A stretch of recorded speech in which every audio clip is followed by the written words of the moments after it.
पड़ताल लगातार आगे बढ़ रही है। जांच एजेंसियां इस बात की पड़ताल कर रही है कि सीमा जिस तरह के बयान दे रही है, क्या यही पूरी सच्चाई है। आज यहां सीमा और सचिन घर पर मौजूद नहीं है और सामने लिख भी दिया गया है, please respect my privacy Meena family. यानी मीणा फैमिली ने कहा है कि हमारी निजता का आप प्लीज ख्याल रखें, और इसीलिए भी लगातार अब हम ये जानने की कोशिश कर रहे हैं एजेंसी से भी कि आखिर किस किस तरह के बड़े सवाल हैं जिसका जवाब अब तक नहीं मिला है। लेकिन एक जवाब हमने लेने की कोशिश की सचिन मीणा के दादाजी से। इसी परिवार में रहते हैं, इनके साथ ही रहते हैं, और कुछ देर पहले जब हमने उनसे बातचीत की कि आपका पोता सचिन कहाँ है, उन्होंने विस्तार से बताया कि वो तकरीबन 2 दिन से यहाँ नहीं है, सीमा भी नहीं है, उनके बच्चे घर में मौजूद हैं, लेकिन वो बहुत जल्द एक बार फिर से घर वापस आ जाएंगे। क्या कह रहे हैं खास बातचीत में न्यूज़ 18 इंडिया से सचिन के दादा, आप भी सुनिए। तो अभी तो नहीं है, वो घर पे नहीं है सचिन ना, और सीमा ना, वो दोनों 2-3 दिन है। अच्छा, तो वो पुलिस वाले आए थे पूछताछ हाँ। के लिए, तो उनके साथ ही गए होंगे, हम है ना? उनके साथ ही गए। कब गए? परसों के दिन गए हैं क्या? अरे 2-3 दिन से जा रहे हैं। 2-3 दिन से हो गए पूछताछ के लिए ले जा रहे हैं क्या? हाँ, अच्छा, तो परसों के दिन ले गए थे उसको? परसों नाम वो आ गए। अच्छा, तब से नहीं आए, फिर वापस नहीं आए? शाम को आ जाओ। शाम को आएंगे? अच्छा, आप तो सचिन के दादा हो? हाँ हाँ दादा लगे हो आप तो? हाँ तबीयत सब ठीक है ना? हाँ अच्छा, तो वो आज शाम को आएंगे ऐसा जानकारी दिया है क्या सचिन ने? हाँ, आज शाम को आ जाएंगे? शाम को आ जाएंगे, फिर सवेरे ही जाएंगे। और वो चारों बच्चे सीमा के यही है। घर पे हैं आपके? तो अभी घर पे नहीं है, तो सचिन और सीमा नहीं है, 2 लोग। हाँ, वो पूछताछ जो भी करना होगा पुलिस वाले तो उनको गए होंगे पूछने के लिए, हम और जो सच सच है वो बताएंगे वो लोग। हम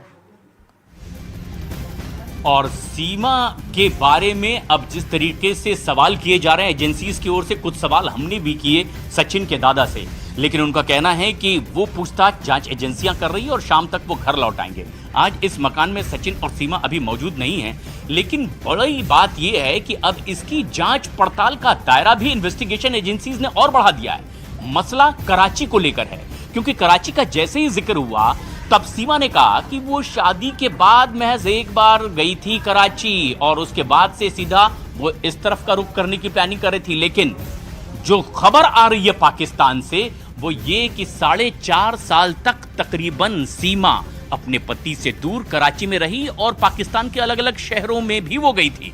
लेकिन जब सवाल यहां पर किया जाता है सीमा से, तो वो इस बात से इनकार करती है। आखिर इस तरह की अलग अलग जानकारियां क्यों? और इसीलिए भी इसकी सच्चाई जानने के लिए अब पड़ताल लगातार आगे बढ़ाई जा रही है, ना सिर्फ नेपाल में, भारत में, इस ग्रेटर नोएडा के रबुपुरा गांव में, बल्कि पाकिस्तान में भी, कि आखिर सीमा हैदर की सच्चाई क्या है।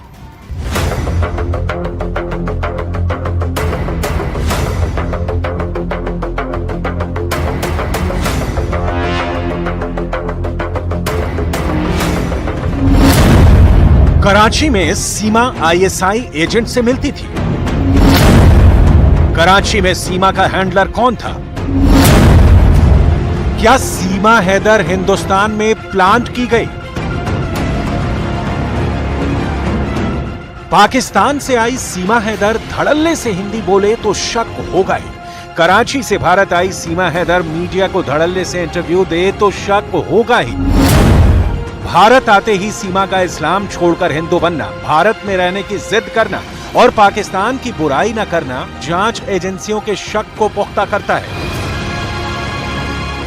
पाकिस्तान में बहुत सारे लोग आपको बुरा भला बोल रहे हैं, हिंदुस्तान में भी बहुत सारे लोग आपके बारे में मीम्स बना रहे हैं, ट्विटर पे बहुत सारी पोस्ट हो रही हैं। आपको सुन के कैसा लगता है? बुरा लगता है? हिंदुस्तान में फिर भी आपको बहुत प्यार मिल रहा है। सर, पाकिस्तान के लोग कह रहे हैं कि तुम पाकिस्तान के बारे में, मैं पाकिस्तान के बारे में एक शब्द भी गलत नहीं कहा होगा। जिस कबीले से, जहाँ से मैं हूँ, सिंध और बलोच कबीले से, मैं उन्हीं औरतों की बात करती हूँ।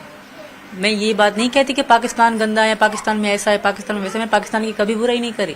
जो शहर की लड़कियां हैं वो बहुत खुश हैं, अच्छे से रहती हैं। मैं अपने गांव की बताती हूँ, जहाँ मेरी शादी हुई, मैं उस गांव का बताती हूँ। सर, पाकिस्तानियों को मैं रिक्वेस्ट करूंगी कि मुझे इस तरह बिला वजह ना कहें। मैं मोहब्बत में आई हूँ, मैं वहाँ खुश नहीं थी तो मैं आ गई। तो खामखा के मुझे इस तरह गलत बातें, मैं भी यूट्यूब चला रही थी ना वहाँ पे, तो देख रही थी किसी के फोन में, तब भी वो यही कह रहे थे कि सीमा पाकिस्तान के बारे में ऐसे क्यों कह रही है, सीमा पाकिस्तान के बारे में ऐसे क्यों कह रही है।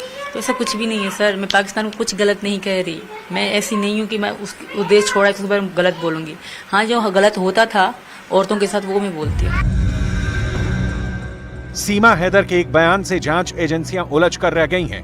पूछताछ के दौरान सीमा हैदर ने बताया कि पति गुलाम हैदर के बिना उसने करीब 4.5 साल तक कराची में गुजारा। इस नई थ्योरी के बाद जांच एजेंसियां उलझ कर रह गई हैं। अब जांच एजेंसियां सीमा हैदर का कराची कनेक्शन तलाश रही हैं, क्योंकि सीमा हैदर से पूछताछ के दौरान उसके पाकिस्तान के कई अलग अलग इलाके में रहने की जानकारी मिली है। सूत्रों के मुताबिक सीमा हैदर से अब उसके पाकिस्तान में सिंध प्रांत और कराची से जुड़े सवाल पूछे जा रहे हैं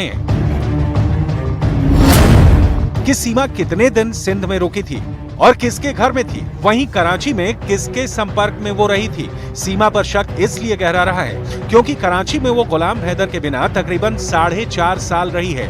क्या कहीं सीमा ISI का प्लांट तो नहीं?